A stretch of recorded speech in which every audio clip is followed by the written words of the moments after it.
if you lose a sale or they didn't go with you, it's critical that you find out the real reason why. And sometimes it's really difficult to get that. And if it's a personality conflict, if they say, Patrick, you just came on too strong, us, we didn't like you. That's pretty tough.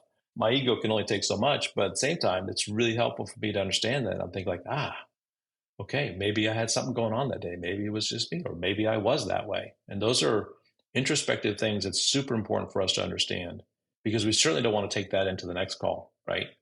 And we want to learn from our mistakes. And remember, it's a mistake. So we can do it again and do it again and then get better at it. If you're failing at something, there's usually a reason behind it. Like the question behind the question, there's usually a reason why someone's not buying it. And it's my job to figure out what that is.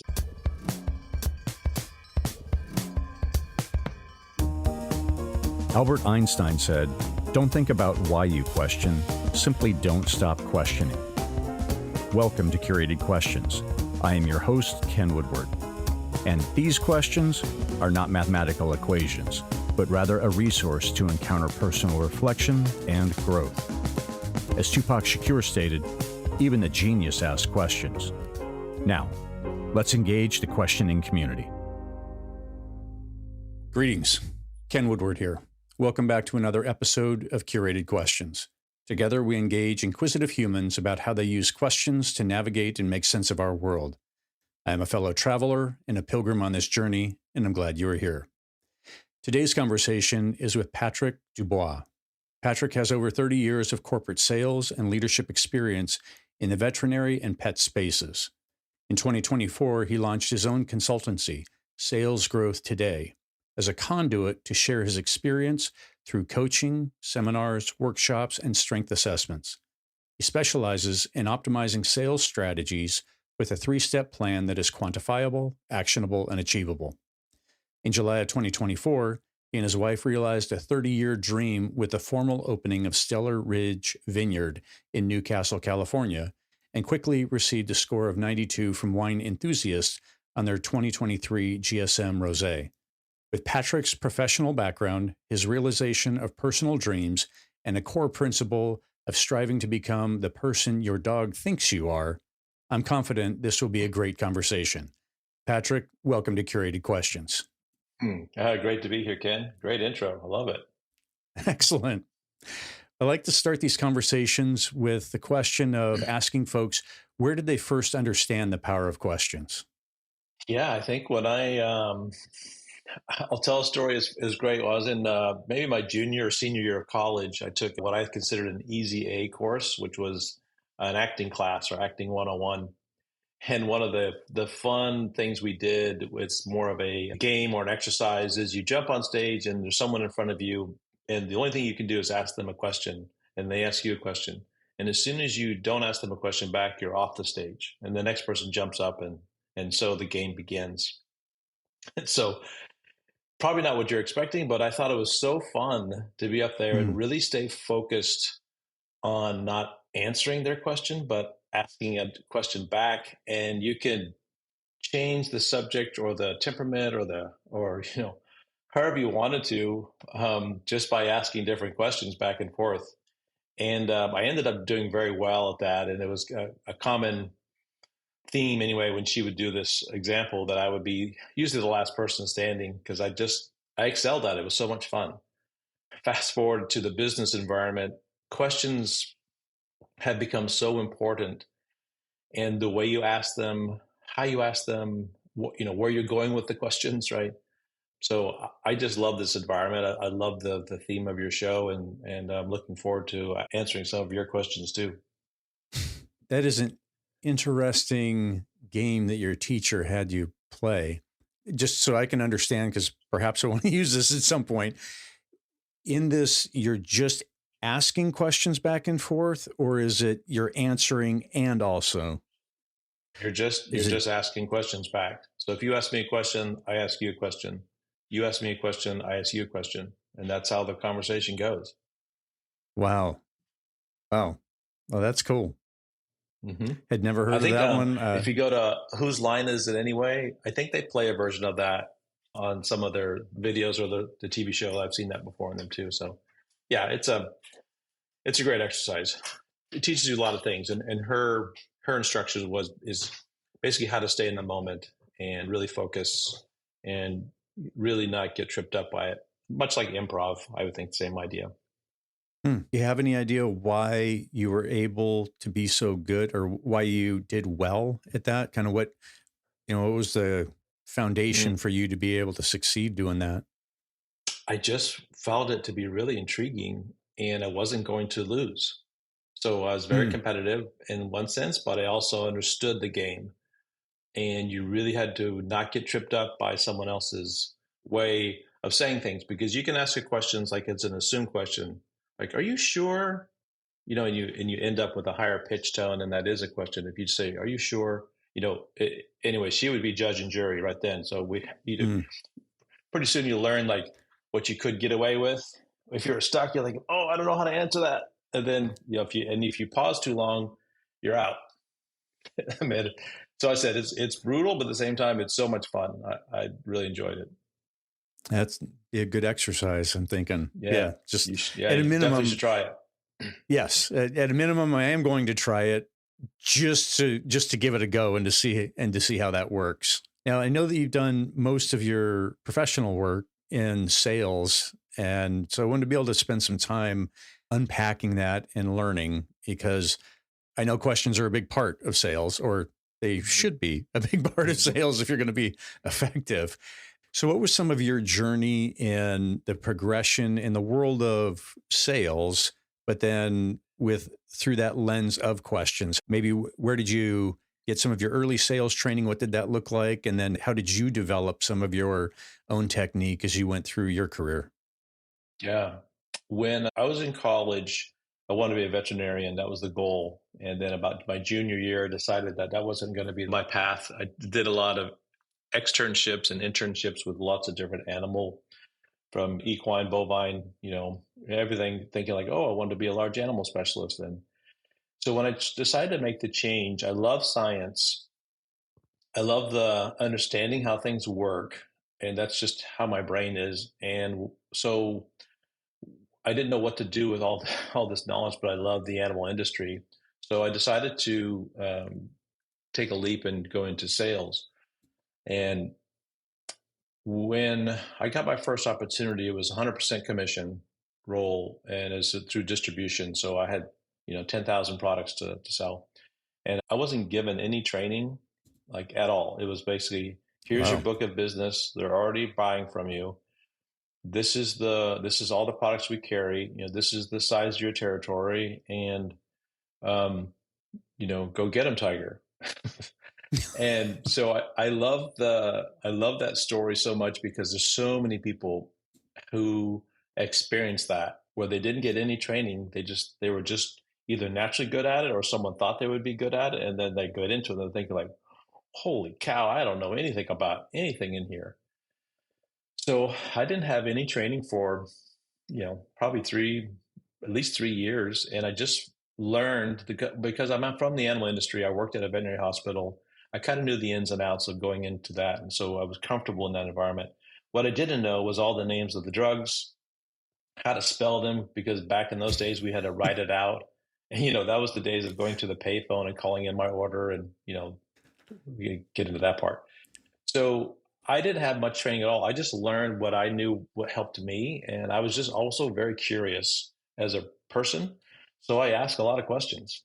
And I learned that over time, that the more I got into really good questions, I got really better results. So it's kind of like, oh, just do that more then, Patrick. That makes sense to me. Mm. Um, and then after a while, I changed jobs, got into some more of a corporate environments, less commission based, more of a salary based positions. And then we started to get some training from folks who came in and started to help us learn their system, like spend selling and those type of things came in. I started to learn a little bit more about the fundamentals of selling from that standpoint. What was it about the veterinary aspect of things that you're like, now this probably isn't my direction to go the full on veterinary side, but clearly, as you stated, you enjoy working in and around and supporting animals. But what was one of those factors, or uh, the situation that drove you off of that primary track? There were several, Ken, and I think the biggest one was another 4 years of college was a little daunting for me. I had entered the college a little bit later in life because I had a couple other careers before I went to college. So that's a whole nother probably story. But by the time I went to college, I was ready to be educated. I thought that would be my path to go in the veterinary because I liked it so much. So one was it's another time commitment, and I didn't know if I could do that either financially or Hmm. honestly if I had the time to do it. It was very difficult to get into the school, so I didn't have the greatest of grades. So I knew I'd have to take either I would have to go out of state into some other colleges, and I wasn't really didn't really want to do that. And then talking with the veterinarians for at least 2 years of doing internships with them, really poking holes and asking lots of questions, which I talked about earlier. I realized that it's probably not going to be a good match because of some of the just some of the temperament and some of the challenges they have. And I really like horses, and I really thought that would be a really fun area to go into because I really connected well with them. And yeah, I had a lot of accolades saying that you'd be really good at it and so forth. But they said it's not you're not going to make much money. Mm. Realize that, and it's very hard work and it's crazy hours. And I had dreams of like James Harriet and all that kind of stuff. And I realized that may not be the right avenue to go down to. But I did know that sales was an opportunity and you can make lots of money that way. And I had a lot of really good knowledge.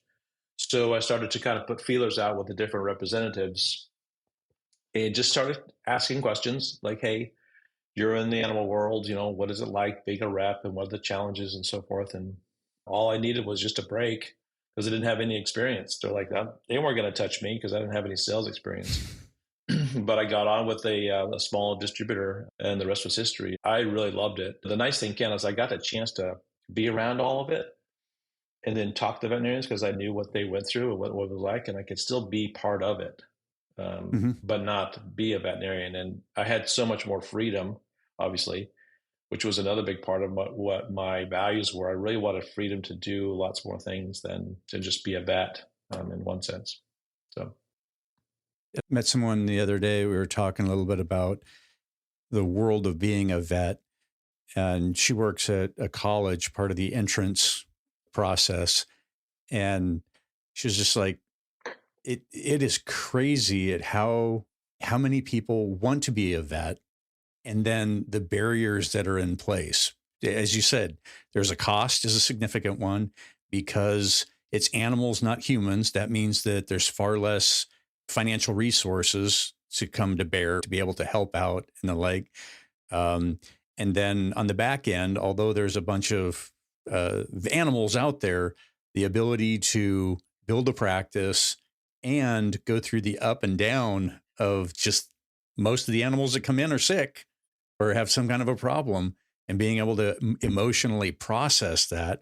I was like, and she mentioned all those things. I was like, I had no idea that there's all these other factors that are going to potentially derail anyone going into that field. So appreciate the vets for who they are, but yeah, there's a lot to juggle there. Yeah, Yeah. and remember this: the animals cannot talk. Yeah. Well, at least our language. So the veterinarians have to figure it out without without that. And animals are very good at being stoic. They're not going to show their pain or where they're having problems. So yeah, they have that as well. But yeah, good.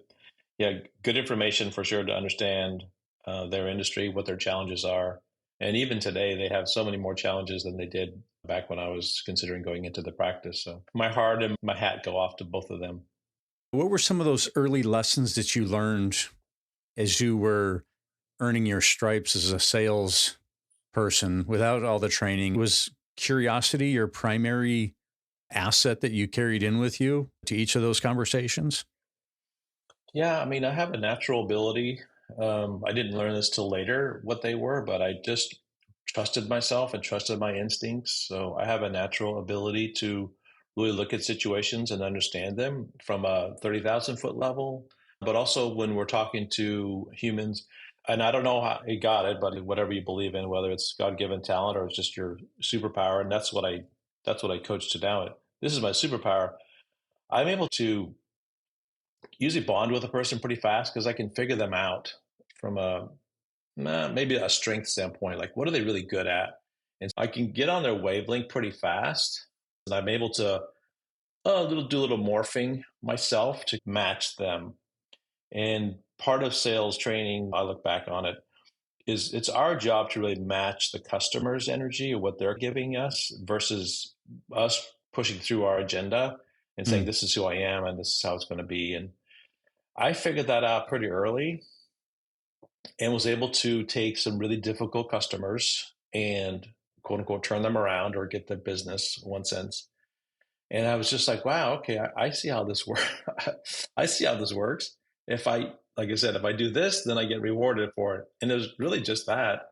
And I just started to be really intelligent about what that means, how it looks. I didn't get it always right. I mean, I learned from my mistakes as we all do pretty early on as well, because I coach this now. But if you have someone in front of you as a customer and there's something off between you, you're not connecting, and you're thinking, God, this person's a jerk, or they're this, or they're that, and you want to just push the eject button and say, I'm out.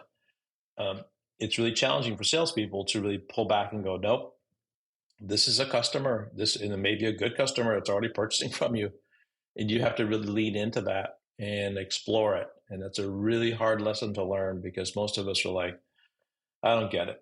But if you understand, like they just have different values than you because you don't value the same thing they do. And because you're the salesperson, you have to kind of change a little bit to match that. It doesn't mean you have to sell your soul necessarily, but for mm, this particular customer, you have to pull back a little bit and go, okay, they're coming from a place of this, and I'm not. And I don't like that. So how do I just remove myself from that equation and say, like, hey, let them be who they want? I mean, no skin off my nose if they want to do it that way. They're a customer and don't take it personally. I didn't learn that until she's dude, like years later. But I knew that initially going into it, I could try that. And sometimes I did well. And I had lots of stories where it didn't. I was like, nope, I don't like this person. I don't like how they treat me. So in one sense, you have to be protective. You can't take a beating and then walk out of it thinking like, well, that's just sales. No, I mean, if it gets to a personal level or they really start berating you or I mean there is a limit obviously that we can do as salespeople. So I coach with that too, is that if you see that comment, then you can remove yourself from the situation and say, listen, you don't have the right to treat me that way, and mm. so let's talk about this. There is a humanity between us that I think is important for people to understand. So I don't want to say like, stick with it because that's not accurate, nor is that should be accurate. But I do think that if you're stuck, for example, if you and I are talking and you're not buying for what I'm selling, we can kind of come back to the rewind machine and go, hey, so what was it, Ken, that when we first started talking that you're excited, but now you're not? So I can ask some of those questions now because I'm pretty confident in myself. But I think if you're um, navigating some of that early learnings for me was so important to have success and then to not have success and realize, then later on, I was able to then start being a trainer and then train other people what I do. It's like the next level. One thing you can do it, but the next thing, can you teach someone else to do it? And I think that's when I learned a lot of my lessons with coaching for sure, but then how to ask questions and how to teach people what I do. Not everybody has that skill, but it was really fun for me and I leaned into it and I had success with that too. Mm. In that scenario where you're not quite clicking and you do that pause button and the, hey, what did happen there? What what are ways for success, if you will, for embracing the discomfort, let's say, and being able to go into that? So maybe like, what is the self-talk or what is a scenario that you need to run through in your head to go, okay, I need to jump into this mode, this investigative mode versus sales mode? How does that work? Lots of good examples come to my brain when you tell me that, but my coaching is always if you start picking up on it right away, then the my advice is to automatically go, okay, identify it. If you're meeting with a customer and you're not getting along, or there's some friction or something's going on, take a step back and go, okay, I've got to go into curious mode. And I want to emphasize curious. There shouldn't be. There's no ego involved. There's no waiting to I gotcha involved. There's nothing like that. You're just being curious. So I always tell people, pretend you're a 2-year-old or 3, whichever you want to pick in there, and that you're just asking questions. Now you have to be careful because most of us get tired of a 2-year-old asking like a zillion questions, like why is the sky blue? And you tell them, right? So you have to be careful. But if you just get in the curious mode and don't put anything on it, and this becomes the game we talked about earlier about asking questions and really staying focused on what their answer is. So if you immediately feel like, oh, this is just not going well, step back and go into curious mode and start asking some questions that are very basic. For example, hey, I noticed when they came in, I kind of felt like there was something else going on today that maybe we need to talk about first. And something like that. It's very bland, very basic. It gives them a chance to say, you're right, Patrick. I don't know, let's just keep in the animal world for now. I've had 3 euthanasias this morning, and my staff is upset. We're not doing well, and all this stuff. And immediately, whatever my agenda is coming in is now should be gone, because it's not a time for me to press what I'm going there to sell in. So it could be something like that. It could be something where the person is really anxious and is shut down. And so you're not getting anything from you thinking like, gosh, I'm asking these questions. They're thinking, uh-huh.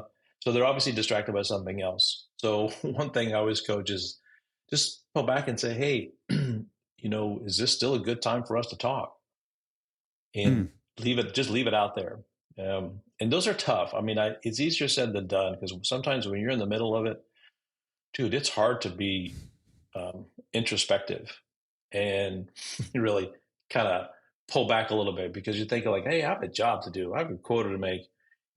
This is a good account, or this is an account I want, or whatever it is. And sometimes you can't, because we're also in the people business and sales. So the talk track that I think in myself is, Patrick, be curious. Now's not the time to push your agenda. Let's ask some really good questions. And that comes into play with, okay, what kinds of questions should we ask right now? And I want to strip away as much as I can any of the pressure of sales in these questions. So this is not like, anything regarding the product or the services you're selling. It's about the person in front of you or the environment you're in, whether you're an electrician, or a coffee shop, you're in a tree business or whatever it is. You can pull back and say, hey, what's that customer going through right now that I need to find out what that is, or this is not going to go well, or it's not going to go any further. And they're going to say, not today. And I'm going to wonder like, oh, what did I do? So the questions at that point have to be very basic. What do you think that most folks might misunderstand about sales? One guy told me, he's like, it's like a knife fight, Patrick. We both have knives and someone's going to die. I'm thinking like, oh my God, that is not sales. So we can actually do like, what is not sales? It's really more of it's just, there should be a good flow back and forth with each other. It's really, I'm a salesperson, so I have a product or a service I'm selling. I have a solution, and they have a potential need for my solution. And there really should be as simple as that. Like, hey, can I ask you questions about what you need? Sure. I need this, this, this. Okay, great. Well, these are my solutions, and I have this, this, this. And they go, no, I don't like any of those.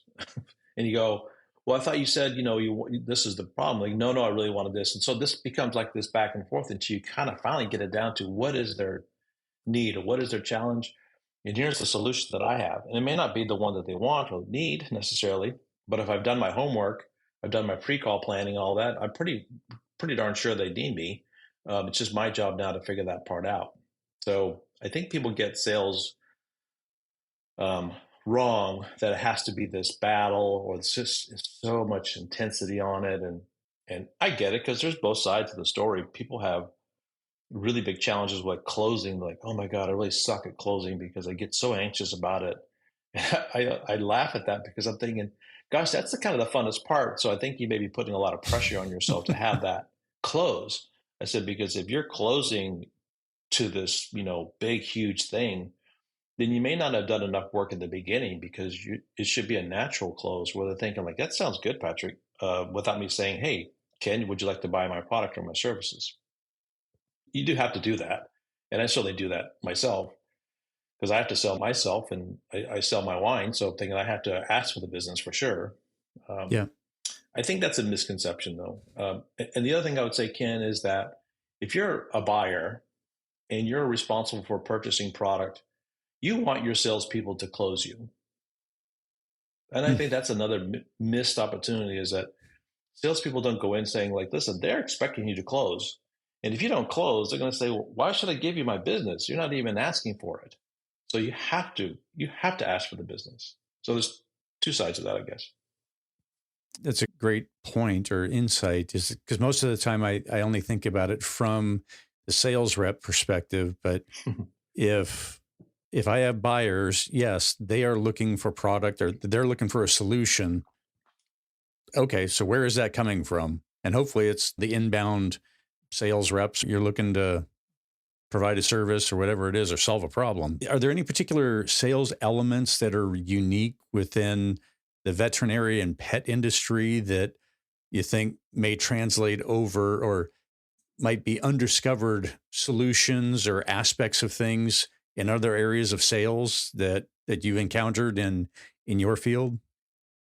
Yeah, I think understanding the veterinary industry overall is definitely a skill set that I have. When it comes to sales, there really is not I mean, it's industry specific in one sense because you do have a product or service that you can talk about, and you can do the features and benefits of that. But in general speaking, and I've met with lots of people and different types of clients. They're not from the animal industry. Sales is sales. So there's Hmm. fundamentals of sales that I think there's definitely things we can highlight or can talk about that. But from an animal standpoint, or what it is, medical is the same thing. A dentist is the same. You have a product that's going to help a patient. So if you want to look at it from that angle, there's definitely some questions you can ask around that. I think that would be perhaps in line from a medical standpoint versus a service or a widget or something for a household or whatever you want to think of. Services are different questions, I think, in my mind, than product. I think there's a different way around it, but in the end, the fundamentals of sales is still the same. There has to be I teach like the sales cycles. You can look those up. Everyone has their own dynamics of it. I have found there to be really strong indications that there's 8 stages of a sales always going on all the time. And you could be in stage 4 in one person, you can be at the 7th in another, and a 1 at somebody else. So there's always this constant movement within the sales cycle. So I think overall, my experience has been um, sales is sales, and what people talk about, you can read 1,000, 10,000 books that are out there on sales. Everyone has their own opinion about what it is and what it should be, which is great because I think it's so important.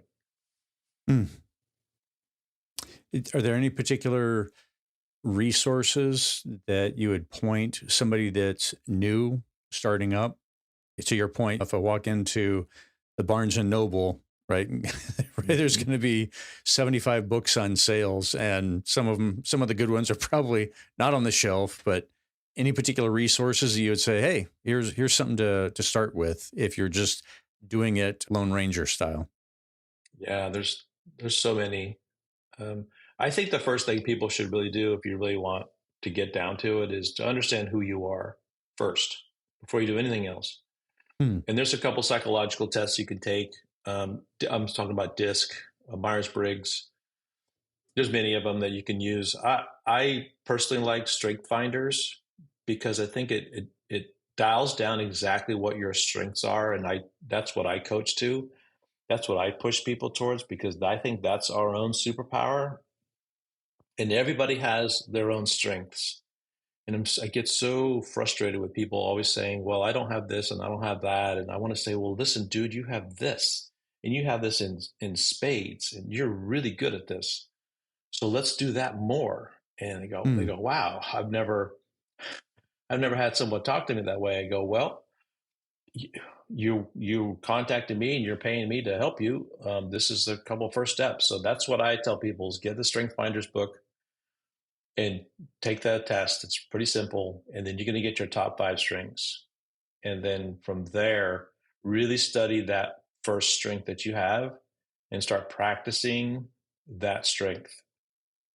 So for example, mine is a maximizer, and they use different words. It doesn't really matter necessarily, but if you understand what a maximizer is and can do for people, it's amazing. And people go, wow, that's so cool. I didn't realize that that was my strength. And sometimes that's a light bulb for people, and they go, and that's enough. They go, great, I'll take it from here. Perfect. Because I want them to succeed. And if you are doing some research and reading and stuff, that would be my number one. Because if you don't know who you are, no matter how many books you read or how many people you talk to, you're still going to struggle. And you could be in a really successful job because you're earning a paycheck, but you're miserable. Then you're not really matching, who you are, what your job is, and all that. And I'm not a career counselor or coach from that standpoint. I can really talk about it, but I definitely think that Strength Finders is the book to get first and foremost. And if you're not comfortable with having that book, my other suggestion is to go to your family and your friends and ask them, okay, what are things that I do really well that maybe I don't know about or that I should know about? And then write those down and continue to ask as many friends and families who will tell you, because we all will, because we're really good at supporting each other that way. And then take those results, whether you get it from the book or from your family and friends, and write them all up and narrow it down to your top 5. And then I always re-ask those same people. I go, okay, here's what I found as my top 5 strengths. What do you think? And they go, no, you should really put this in there because I think you're super funny all the time. You should put humor in there, and, whatever they say. And that's it. And now you have who you are. And from there, you definitely can start branching out to other things. I have some resources that I boiled down that's helped me on my website. So salesgrowthtoday.com. If you go to the resource tab, I have plenty of information there that I have used that's helped me. So I've been very strict about what I put there as my resources because I can speak to each one of those. And I'm sure you may know it already, but the QBQ, the question behind the question, is one of my favorites because it really dials into someone throws out a ball as a question to you. And then now, like I said, it's so funny we talk about this. The game begins with the question because my goal then is to figure out, why did you ask that question? There has to be something behind it. And so he talks about that quite a bit on how to find that out and what things you can do and say. It's a terrific book. You can use it as a book club with your team. If you're managing a team, you could use it with your family and friends if they're really into that kind of stuff. You can teach it to other organizations or key accounts, to their leaderships. There's lots of ways you can use QBQ. Excellent. Looking at your resource page, that was the first time seeing that book, and it's supposed to arrive tomorrow. So I will be diving into that one. It's going to be right next to your collection in the background. That's awesome. Yeah, I got my section of question books right up here on this side. I'll be adding to that collection. You had mentioned in the Strength Finder piece, what are some of the things that folks should think about when they're going through this process regarding, I want to be different than this, or I want to be different than what I'm finding out? I know. I have a history of that. I've tried to be a lot of people that I'm not. Yeah. And so that embracing who we are, what does that process actually look like in being comfortable or discovering and then being comfortable with those, whatever the strengths are? It's so great you bring that up. I love it. Good job for you to ask those questions and have this conversation with people because I think we need it more. It is so much fun to really find out who you are because you think you're this or you've been told that and you want to be something else, as you mentioned earlier. And I think it's okay. I mean, I don't think, I know it's okay to be who you are because you have so much to give to the world and you can do so many things once you find out who you are that you never thought you could ever do. And one of my favorite moments, even when I was managing a team, and even with working with clients now, is when we go through this exercise and they go to their number one strength, and I have them read it. And then we talk about some of the things they can use it under. And in Strength Finders, there's a couple different ways that you can talk about your strength and examples of where you're good at it. And then we start talking about real world scenarios with this strength in mind. And the best part for me, the dopamine hit for me, is when the light bulb goes off and they go, wow, that is so me. And I think that's when we start to celebrate, because I think it's important for lots of reasons. When you have confidence with who you are, you can walk into any room, take any environment. If you are locked down cold with who you are, man, ain't nobody can push you off your pedestal or whatever what analogy you want to use, because you're pretty solid and you won't waver if you really believe it. If you really think like, yeah, I'm good at it. And then the cool part is and then if you've never been told this before, and then you go out and you start practicing it, and you get all these opportunities. You're thinking like, shoot, where have you guys been? I've been out here slugging it out, and all of a sudden I'm getting like, all these phone calls or all these things, and think, hey, I want to be on his team, or I want to have his product or his services, or whatever it is. You're thinking, shoot. So I think that's part of it, Ken, is that when people realize that, that's the nirvana that I love. And I love being there when people find that experience, because their face, their life, everything is going to change significantly. And then you can keep going. There's four more other strengths that you really can understand. So if you understand your top five strengths and how that it's helpful for you, it really helps, at least in my brain. It goes, that makes a lot of sense, Patrick. I'm a futuristic kind of guy. I love the future. I love science fiction. I love all that stuff. And so anytime new technology comes out, I'm so into it, right? Some people give me shit about it. I'm thinking like, yeah, whatever. But I love that stuff. And so I'm really comfortable with understanding, or trying to understand, like, what does it do? How does it do it? AI fascinates me for lots of different reasons. So I love that stuff. And so for me, I just feel comfortable in it. And it gives me so much more pleasure that I'm giving myself the freedom to love that, because it's one of my strengths. Does that make sense? It does. And that's an amazing statement. The freedom to give yourself to love it. And there's probably elements of, as I think back on my experience of trying to be someone that I'm not, and those moments are recognizing that's not me over here. I'm not that guy. That's fine. But to turn towards whatever those strengths are and to really embrace it and say, okay, yes, we're in this together, through this thing that we call life, and this strength is here. That to me seems like a powerful moment, is to fully look at that strength with love and fully embrace. I could see how that would be a very powerful, life-changing moment. Yeah. And it's so easy because we already have it. You're not trying to go find it. You don't have to go take a class or pay so much money. It's already there. And it just takes us and our brain to get the other shit out of the way and let us be who we really are, and then totally sit in it and think, yeah. And it does suck sometimes. You're thinking like, dang it, I wanted to be a tiger. But now I'm a llama. And what the hell? I don't want to be a llama, right? Or whatever.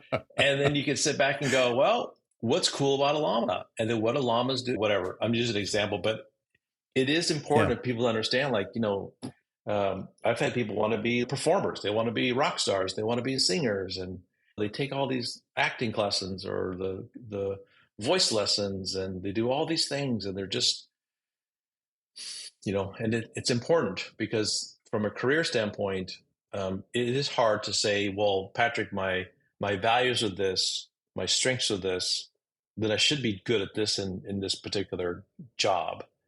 And that's harder to do, because sometimes that job doesn't allow you to do all your strengths. It may allow you to do some. And that's what I had found, that some of my strengths were really good, and some of the jobs I had really limited me on my strengths. So I had to make some tough decisions.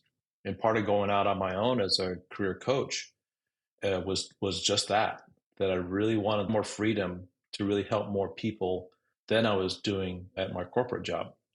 Mm. So that's a part of me that had to change. And yeah, dude, it scares the hell out of me most of the time, but it's so much fun as well. So you kind of have to balance it. You know? What questions do you think are underutilized? I think in a business standpoint, putting yourself in the customer's position. So I coach to this quite a bit, is when you're walking into a business, remember that this is their business. This is their livelihood. This is what they do. You're a rep, or you're maybe a customer, but you're walking into what, this is their environment, especially if you're talking to the owner. So one form of questions that I like to ask them is, if you can get to it, what are some of the major challenges that this owner is facing?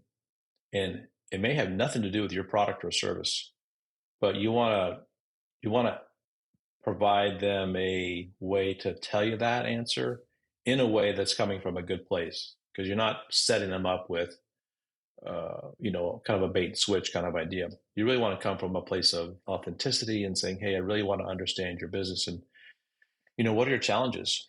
So be prepared. They may say payroll, they may say I had to fire someone, and nothing to do with your product or services. But Mm. that's okay, because most of the time, sales reps, and I'm being general here, don't really care about the business. They care about placing their product and moving on to the next sale.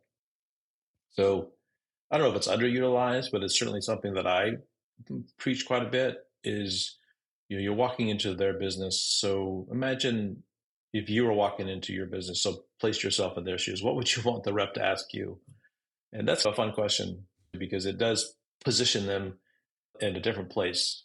And I always tell them, hey, listen, you're going to get to your products eventually. I mean, because that's the goal of the call.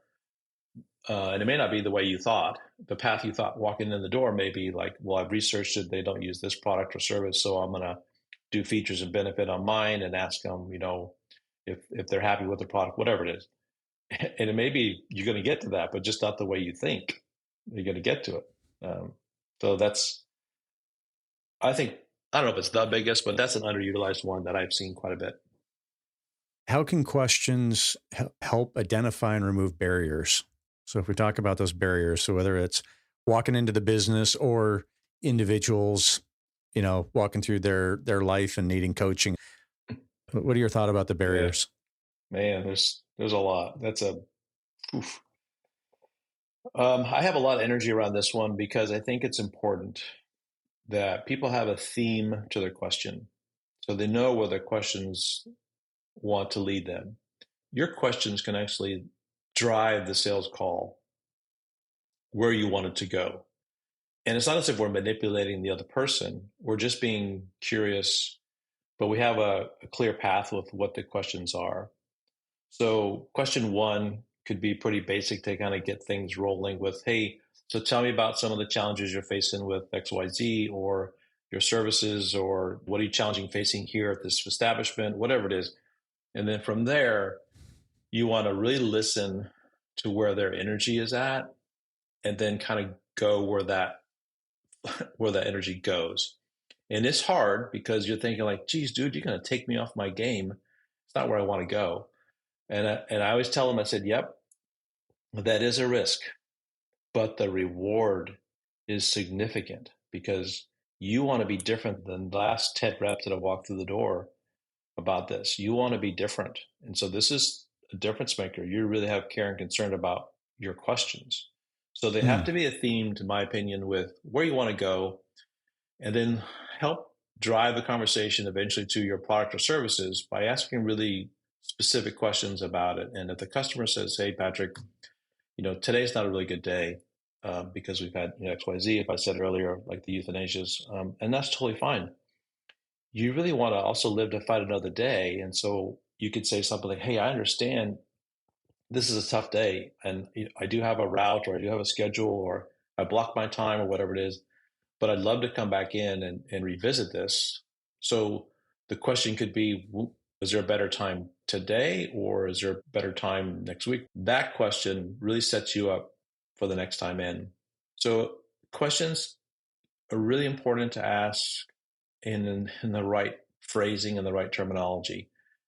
If you drill down someone with your product detail questions or your services questions, most of us are out because I'm thinking like, listen, dude, obviously I see you coming with your questions. So you have to be careful that you don't telegraph where you're going with those questions because most of us figure it out. You're not being authentic with your questions. You're using loaded questions, we call that, to get what you want. And it's a hard one to not do loaded questions because you have a product or services you want to sell. But I think you can do it in a way that's legitimate and honest, but you have to find out first what the customer's needs are first, and not have them loaded with like a gotcha question. What has been your experience with getting to the end of that and recognizing, okay, you're not the best product, or you can't deliver the best solution, and then just establishing the relationship? And then 2 years later, 5 years later, they give you a call back. I'm assuming that by having a conversation, getting to the end of it, or asking the genuine questions out of curiosity, trying to understand what their pain points are, and then getting to the end and it's like, okay, yeah, our solution isn't the best one for you, but leaving it there and then coming back around at but another year after your product now has the right gizmos, capabilities coming back. I'm assuming that sets you up in playing the long game that way for a much better opportunity next time around. Yeah, your assumption is correct. And I don't even know it has to be that long a time because one thing to remember is that it's a common phrasing, but no doesn't mean no. It just means not now or not yet.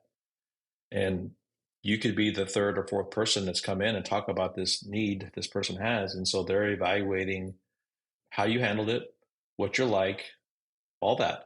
And honestly, Ken, people buy from people they like. So the question always asked me is like, well, Patrick, how do I be more likable? And I go, well, then just be yourself, just be authentic. And the odds are for you if you're being authentic because not everybody likes me, right? You've had this, not everyone likes you, and that's okay. But chances are good that if you're being someone you're not, then they don't really know who you are. And you want to say, hey, wait, that's not who I am. And they go, well, then who are you? And well, let me start over. So don't start over. Just go in with being, who you are. And I always say, listen, if it's not a match from a product, services, or personality, that's totally understandable. But you have got to figure that out because the last thing I want to do is leave a sales call or sales environment, or for me, from a wine standpoint, if I'm trying to sell my wine and they're saying no, I want to understand why. And I don't want the usual questions or the usual answers. I really want to understand that. And so if I can get to a relationship standpoint with that buyer and say, hey, so what was it exactly that prevented you from buying from me or using my product or my services? And really be vulnerable and then just curious, not puffing your chest or not positioning your body in such a way that it's threatening, because we do that. And if you can get that feedback and they say, hey, Patrick, I'll give an example from a wine. We just have too much rosé right now, for example, and we just can't move it. And so we're stuck with a lot of inventory. And now that information is super helpful for me. Yeah. Because now I can come back and say, hey, I totally understand that. And if I was in your shoes, I'd be thinking like, dude, that's the last thing I want to do is bring in more wine. But let me ask you a couple more questions. And so I go into very specific on, like, for example, what is your turn rate on that bottle? What is your profitability been so far?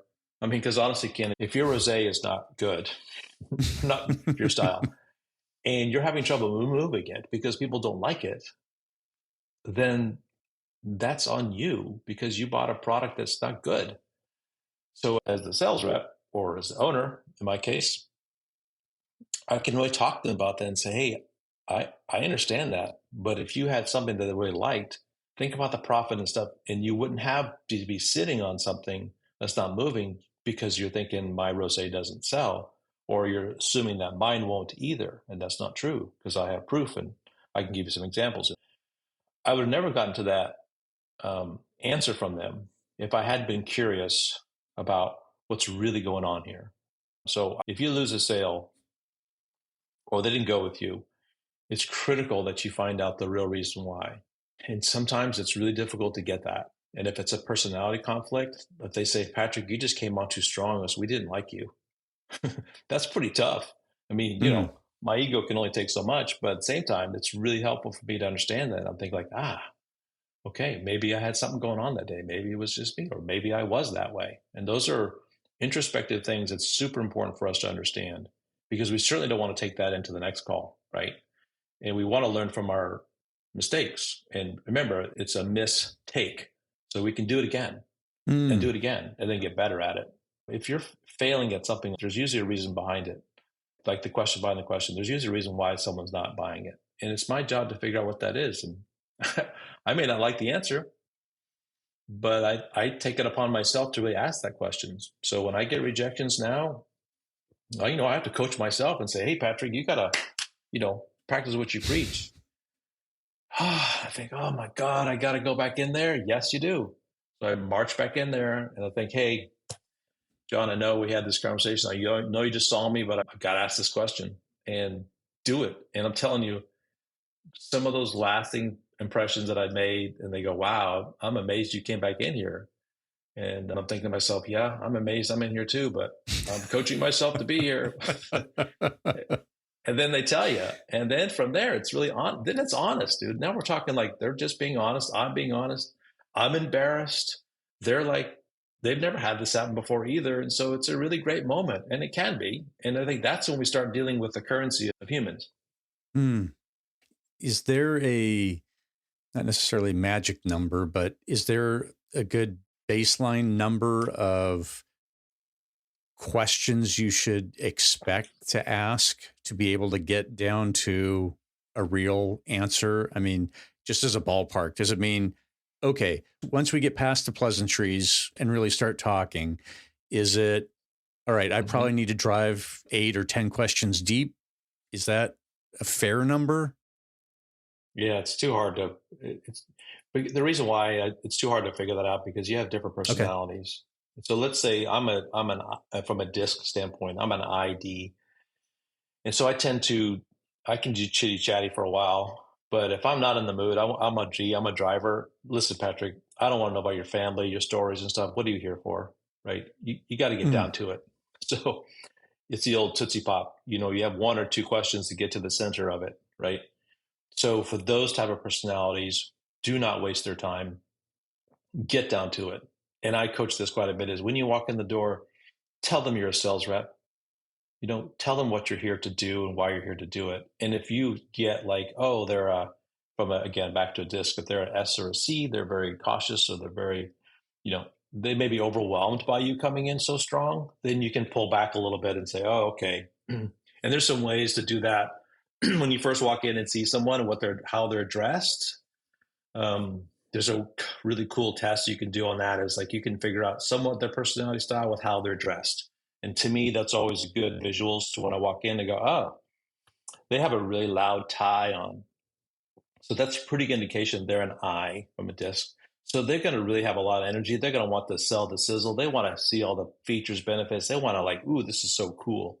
And so as an I kind of relate obviously to them. But if they're dressed very conservative, or they don't shake your hand, or their handshake is kind of weak, there's some things you can figure out. Think, okay, they're not a driver, they're not an I, they're usually an introvert of some form. So they're going to want this information really slow. So I tell myself, okay, check yourself, Patrick, go slow, match their energy because it's super important for them to match it. If you overwhelm them, they're done. And it's really difficult to get them back. Even if you ask some of the Jedi mind trick questions I ask, it's hard to get them back because they're looking at you like you're overwhelming me already. You have too many questions, Patrick. When they go like, ah, shoot, I just blew it. Yeah. All right. So I can't let Jedi mind tricks questions go without a follow up. So what's one or two of those good questions that you're able to turn things around with? I like to understand people, again, because it's one of my strengths. I really like to understand the person in front of me. So I typically ask some personal questions, or I will use self-deprecating humor to Mm. break down the walls quite a bit. And I'll make fun of myself or something like that. And then I can gauge to see if that kind of loosens some of the tension in the room. It is understanding who's in front of you is super important. And you have to match the energy. If I am the sales rep asking the customer, I have some different questions I can ask them, I would think, from a Jedi mind trick. And most of it's, if I can get to the personal level with them without being obnoxious or, I have to be careful too on that part. I feel like that's my area of expertise. I like that part, just personally speaking. So I have a lot of energy around it. And so I'm able to really shift. If you don't have that energy or that's not comfortable for you, do not ask those questions because Mm. you're going to get super uncomfortable because you're thinking like, oh, okay, Patrick told me to ask personal questions, but that's not your jam. Don't ask it because you'll do that and you'll be like, oh my God, I don't know what to say now. This is so uncomfortable. I'm sweating and I've got this nervous laugh now. And, we've all tried that, right? We all try to be something we're not, as we said earlier, and we Right. fail miserably. So Yep.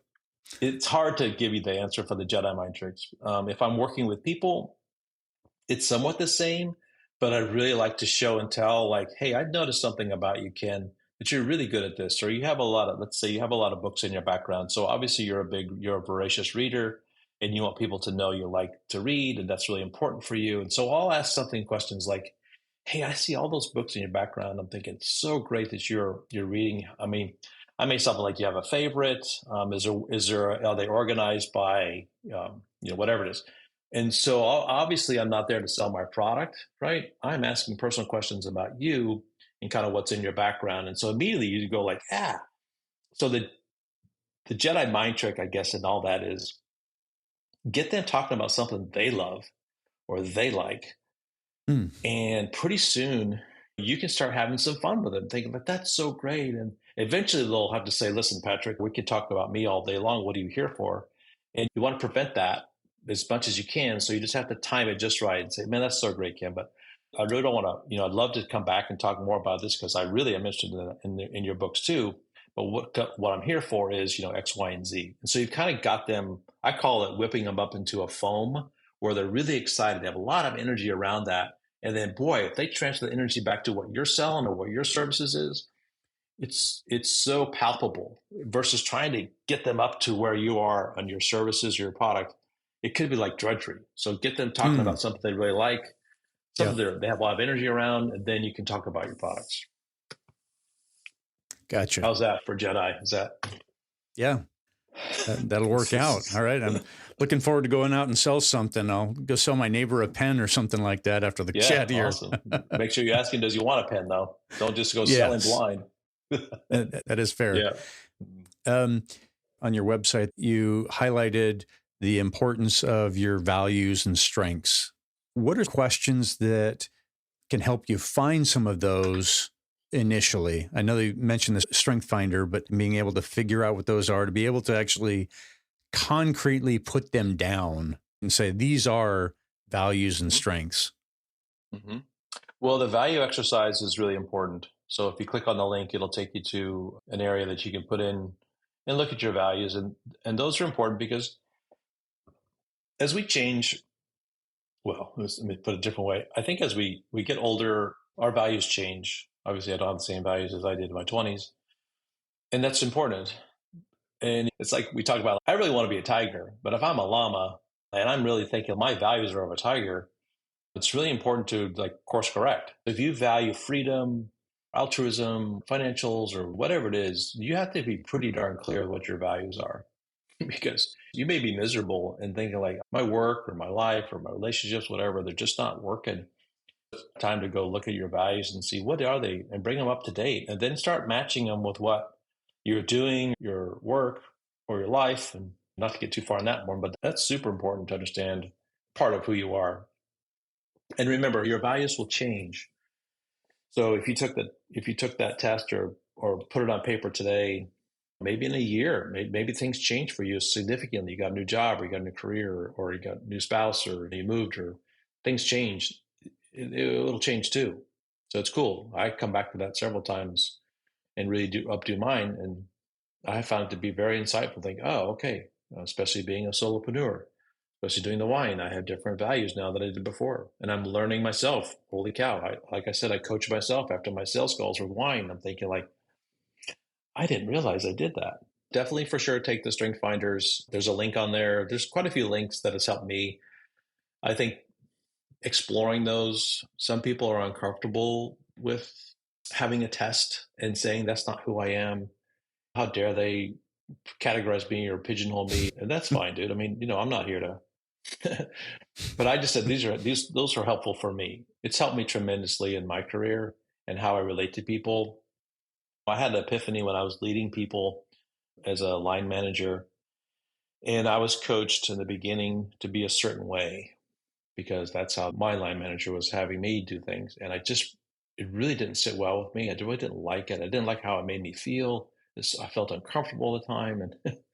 And then I was like, okay, this is not working because it was against my values. It was against everything I stood for, but I was being told to Wow. do that. I'm sure I'm not the only one. I'm sure your audience would be like, yeah, I can relate to that because we've all had that. We've all had someone tell us we should be a certain way, or you got to fit into this box or you're out. It's important to understand when you want to make that break. And I did because I thought, okay, that's not how I'm going to manage my team. I wanted to do it this way. And I basically told him, I said, this is what I'm going to do. The good news for me is it worked out because I was pretty adamant with what I wanted to do. And I was also very successful because I said, listen, watch me do this and you can see where I was. And so I took a last place team into the top 5 of the country in 2 years because I trusted myself, right? So first thing first, know your values, understand your strengths.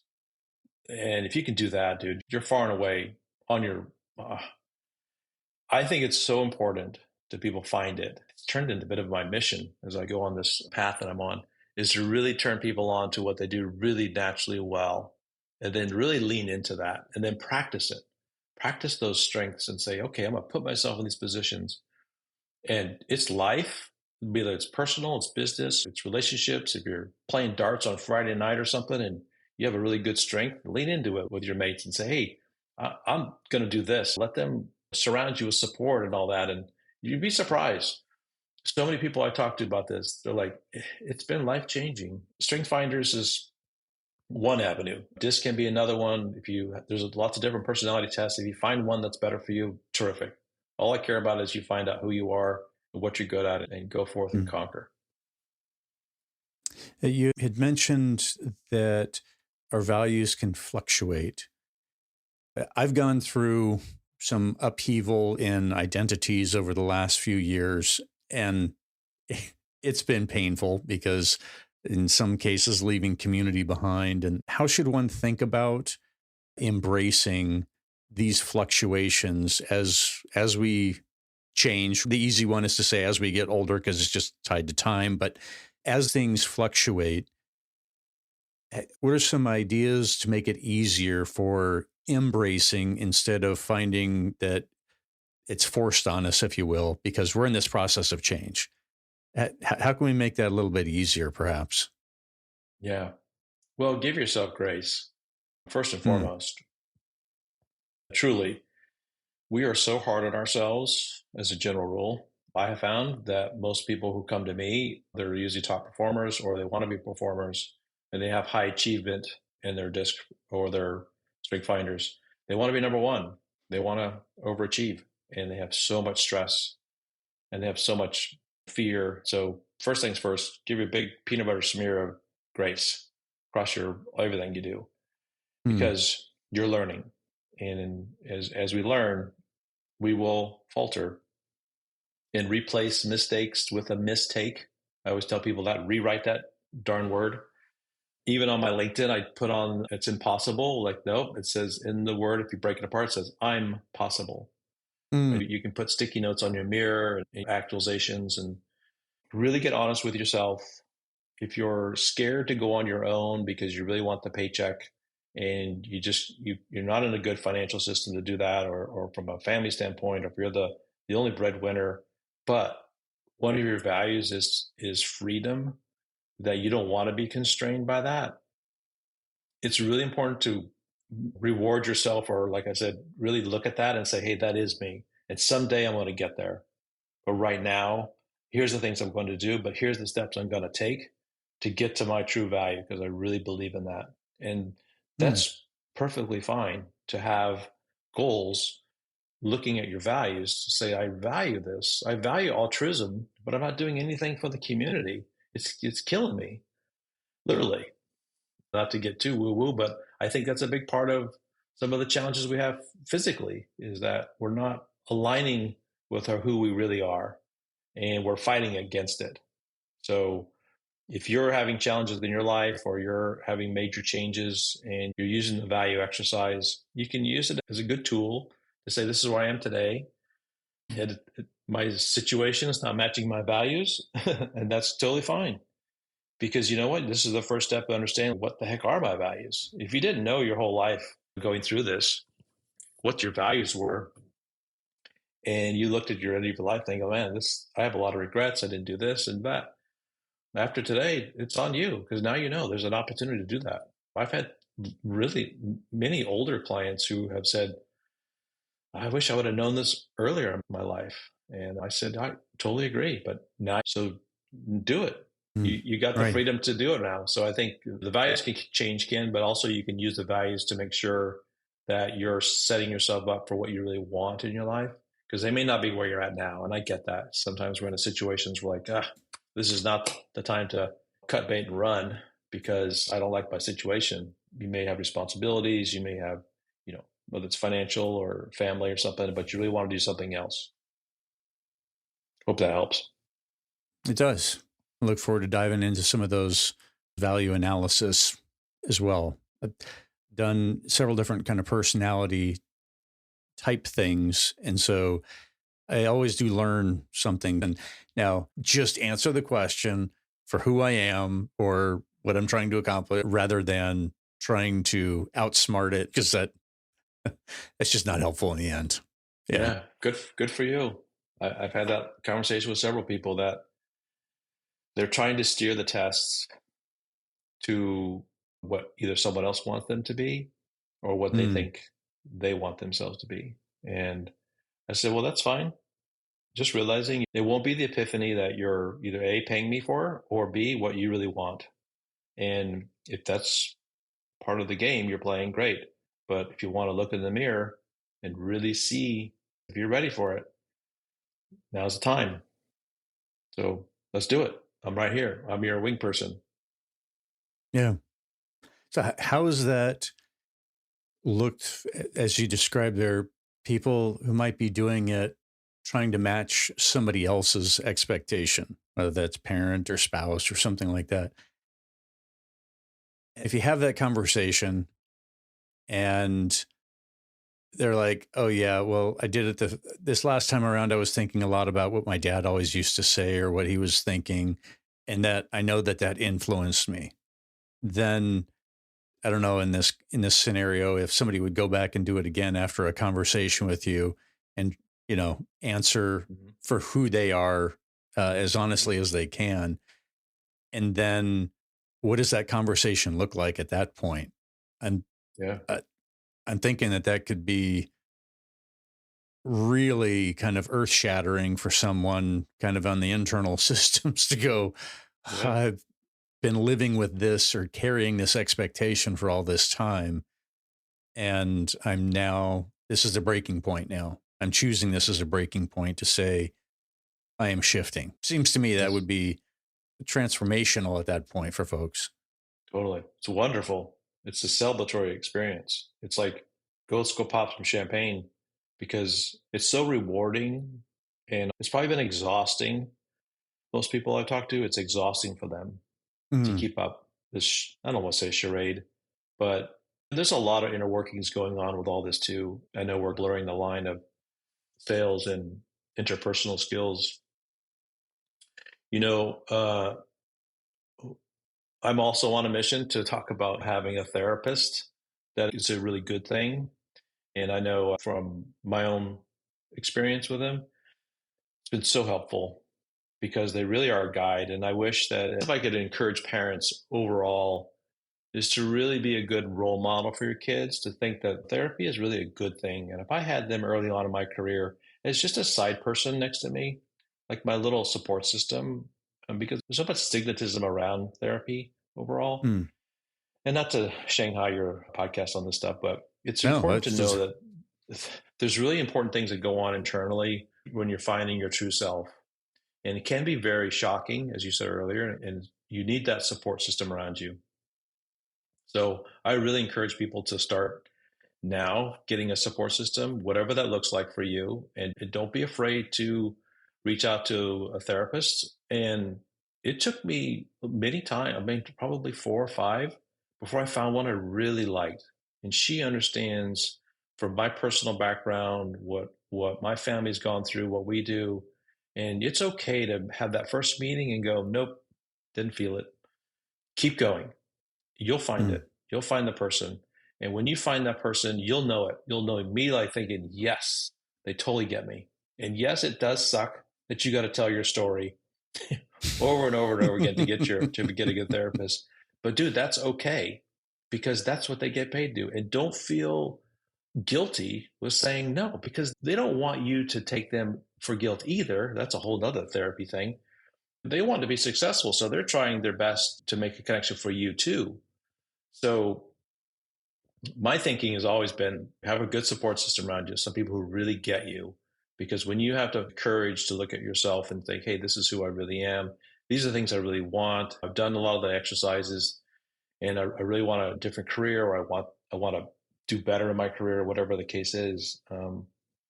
It's so revealing to feel like, this is so much fun because we don't play as an adult as much as we probably could. We need to do that better, I think. So having support system around you is critical, and whatever that looks like for you is great. I'm a big proponent of having a great therapist and using them to guide you and really have really good, honest conversations because that's what they get paid to do, right? So you could really tell them lots of Yeah. stuff that you would not normally tell people because you're so freaking scared of telling someone that. But if they're really good and you have a really good connection, they will support the heck out of you. And if they don't, push the eject button and go get another one and go ask another one because it's critical to have that support. Amen and amen. Yeah, I would submit that a physical therapist and a mental therapist, right, or companions that we need on this thing we call life, because the body needs it, the brain needs it, or the personality, whoever we want to categorize and saying on the brain side anyway, or the therapist. I love the physicality portion you brought, like a trainer. That's great. It's great. I love the fact that you say that. Yeah, I really appreciate Dr. Kelly Starrett in the Ready State, where talks about going into the pain cave and working on the muscles. Because if you take care of those things when they're smaller, then they don't grow into the big problems. And same kind of thing with a therapist. If you've got somebody that can walk you through these things when they're small before they get to the big things, then it's just healthier. You're better off just because now you can get them early on.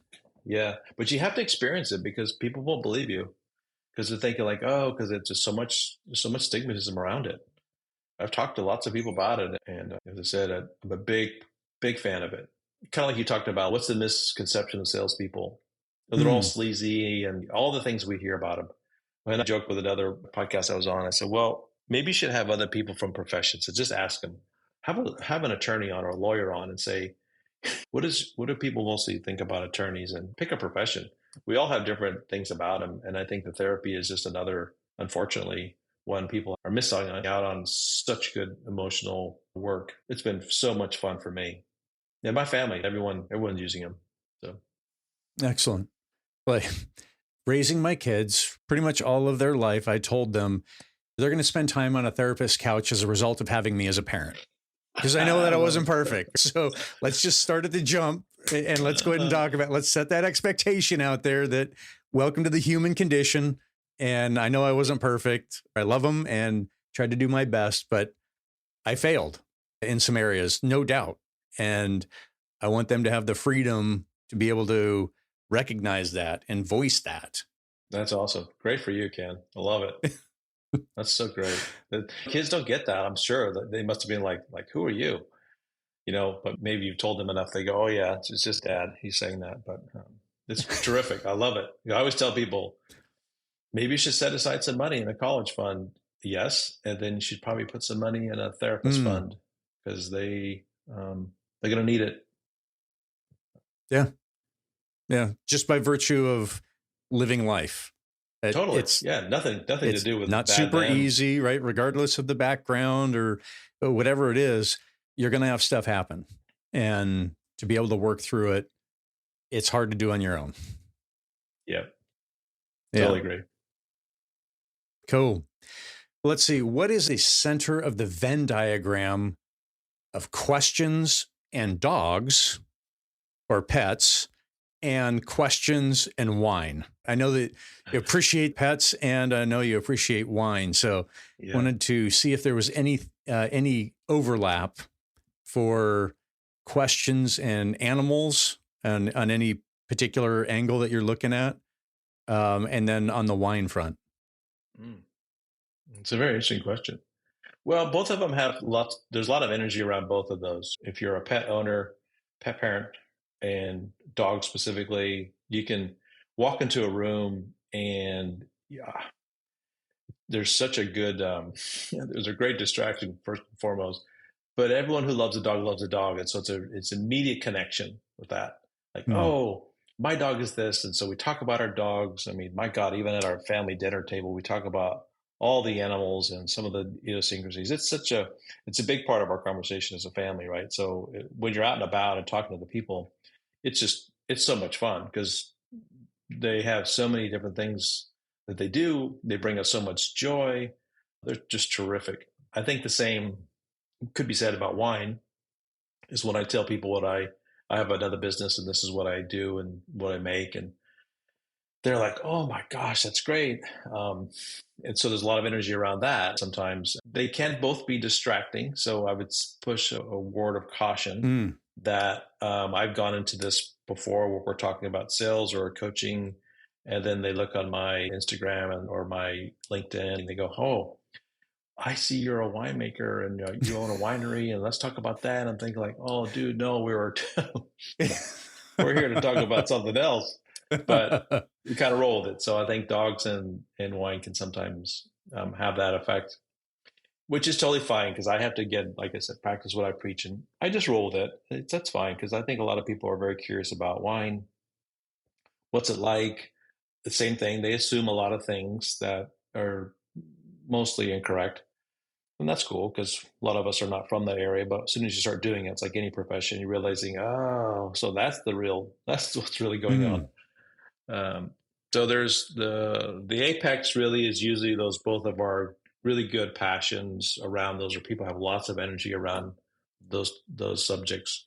So from there, you can really personalize it because now you're an identity. Like, oh, Patrick loves dogs Mm. or loves animals, or Patrick likes wine. So all of a sudden, they put me in a spot or a place. They think, oh, cool, I can always come to him, and or people look me up, and then I get messages for the wine stuff, and like, hey, where can we come visit? Where can we find your wine? All that stuff, which is terrific because that's a brand as well. I'm a sales coach, and I'm also a winemaker, winery owner. So those are two big brands. I'm trying to grow them both. So I really enjoy both conversations. As we move towards wrapping up, I like to ask folks what their right now question is. So this is something beyond what's for dinner and am I going to get married or who am I going to marry? But it's more about coming back to that present moment and asking what are the questions that you are working through or living with right now that are a part of your life? Yeah. Well, because I have two businesses, they are different, and they're all wrapped around some of the genesis of fear is like, is this going to work? Mm. Is this going to, how's this going to go? And as a family, we talk about this quite a bit. It's like, hey, what are we doing? How are we going to get there? And there's certain benchmarks with, I guess, both careers or both job or both businesses where I'm looking to grow, where I want them to be. I have in my mind's eye. I talk about this quite a bit. Is I can see where I want to be, so I really focus on that significantly, where I have lots of energy around it, because it is difficult to keep it going. As with everything in life, is we get dissuaded and feel like, oh, it's just the right path I'm on. So to be honest with you, Ken, I think that's the biggest one is Mm. how's this going to go for the year? This is a big year turning point for the wine because we started off in July of last year with a single varietal, and now this year we're launching. Should be the end of this month. We are bottling 3 more varietals. So now we're going to have more of an offering. We have some things we want to do from a marketing standpoint, but it's a triple the inventory, right? And so Wow. with an inventory business, I have to be smart about how that's going to go and what that means. And so we really have to be careful, spend my time wisely and spend my money wisely. There's a lot of headwinds in the alcohol industry overall, which you can read about in the news. So there's lots of fear. And I was telling another friend of mine, I'm thinking like, oh my God, there's so many headwinds going on right now. And he goes, yeah, Patrick, but he said, think about it. If you can survive this one, then you can survive lots of them because this is pretty bad. And I was like, wow, Yeah. man, that's taking it from a positive angle. I guess so. Yeah. So those are, I guess, in my brain, just kind of riffing with what's questions for me. Mm. Lovely. Thank you for sharing. And I certainly hope things go well for you in this next season, literally with the harvest. Being in the DC area near Northern Virginia, it's our local wine country. And as I've seen different vineyards pop up and start to grow, I'm like, yeah, there's a serious investment going on. It's happening there. And lots of variables that are not necessarily within your control. Yeah, that's the scary part, and it's also the super creative part because every year is a new year from a vineyard standpoint and how the grapes are going to grow and all the different factors involved. There's so many variables going on to making of the grapes, and then also the making of the wine, and so Mm. different things that we're doing differently this year than we did last year with the wine. I'm really curious to see how that comes out, and it's so much fun. I love it. At the same time, it scares the hell out of me. So much like the sales, I just love this conversation with the questions and really helping people find their path. But at the same time, being a solopreneur, it's just me. I've been in corporate America for 30 years and now it's on me. Talk about a learning curve. It's been significant. Holy smokes.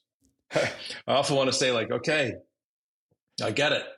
No more universe. And then they go, yeah, that's funny, Patrick, because we have lots more we're going to give you because we know you can handle it. Right. I'm thinking like, oh my gosh. Okay. Here we go. Indeed. Going to do hard Yeah. well. Yep. Yeah. Yep. Yes.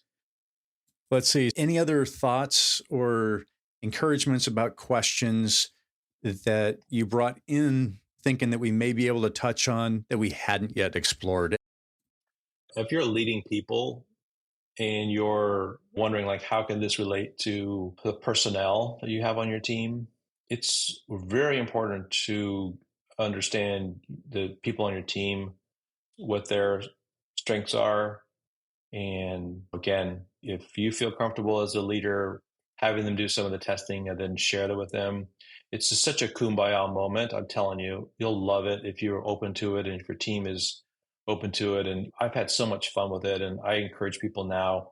I worked with a young startup and they had some challenging founders and they weren't communicating very well. And they were really struggling with the style of communication. And I said, have you guys sat down and talked about how you like to be communicated to? Was it email, text, all that kind of stuff? And like, no.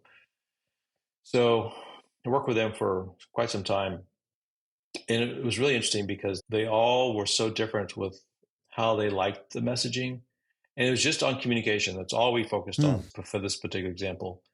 And so I would say for those that are in this position, if you're a founder or a startup, and for one, you may have the greatest knowledge about your product, but you don't really like sales. There's obviously things you can do to help with that. I can certainly help there. But I think if you're growing your team, if you're managing a team of people to really understand what their strengths are, and so the questions you ask them are really important, because you have to remember like who's in front of you. And the reason why I say that is because as a, you know, being a single contributor or someone managing me, it was always frustrating when my boss didn't understand me. Like, no, I don't like that. I like this. And there was this constant conflict of, well, that's not how they liked it. So, and it's definitely a mismatch. And so most of us got tired of that and left, or they're thinking like, my boss didn't really understand that. And so if you have the opportunity as a leader to do that, if you're and then if you're on a team that this is happening to, be brave and raise your hand and say, I think we should think about something like this for our team to go through, and pose it back up to the your line manager and see what they do. Because if you don't, at least you've tried, and you're trying to make it better for everybody. And I've seen that work many times where people like, wow, thank God I asked, because they're open to it, and they didn't think that it was the right thing to do, but we said it's the right thing to do, and thinking like, oh my God, this whole time we were thinking we shouldn't do it, and then they did it, and it was terrific. So don't give up.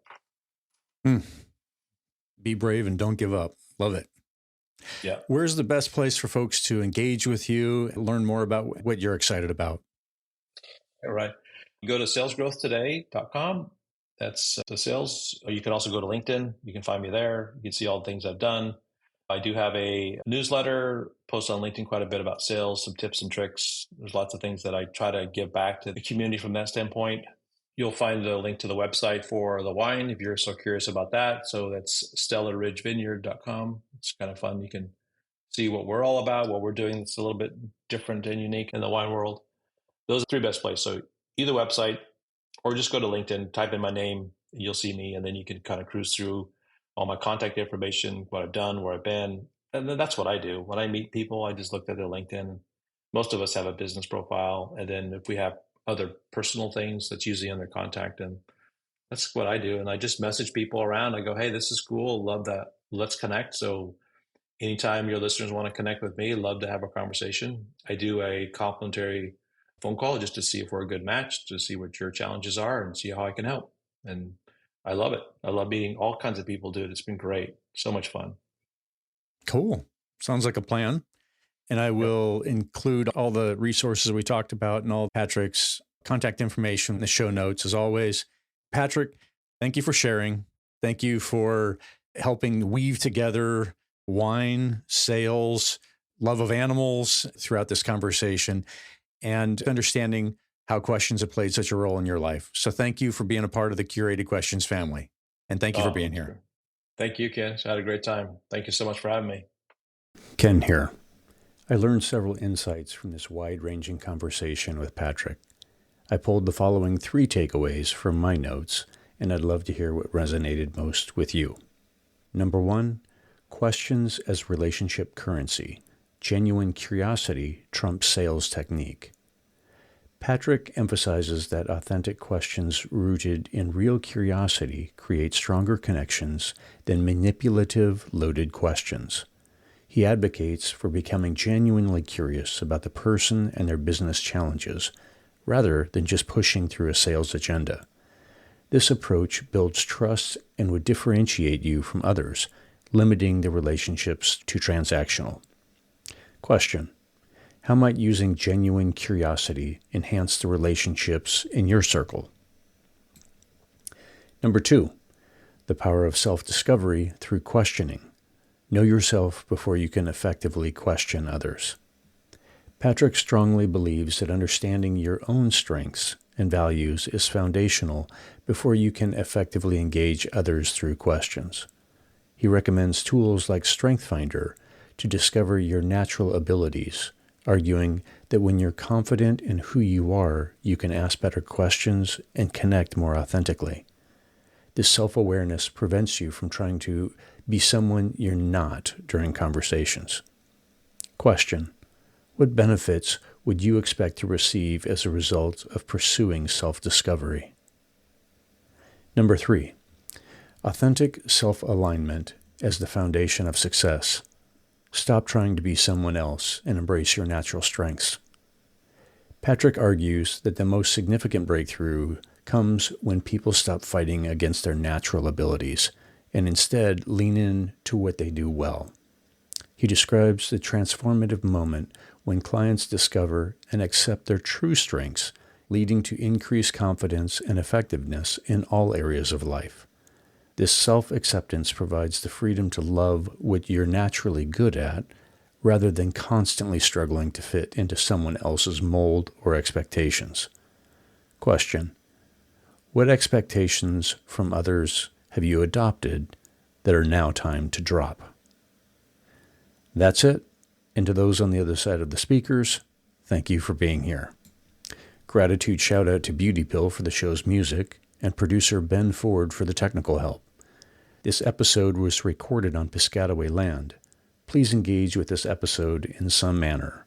Download, follow, save, like, share, or comment about something that resonated. This action ensures we are engaging the questioning community. Until next time, keep questioning.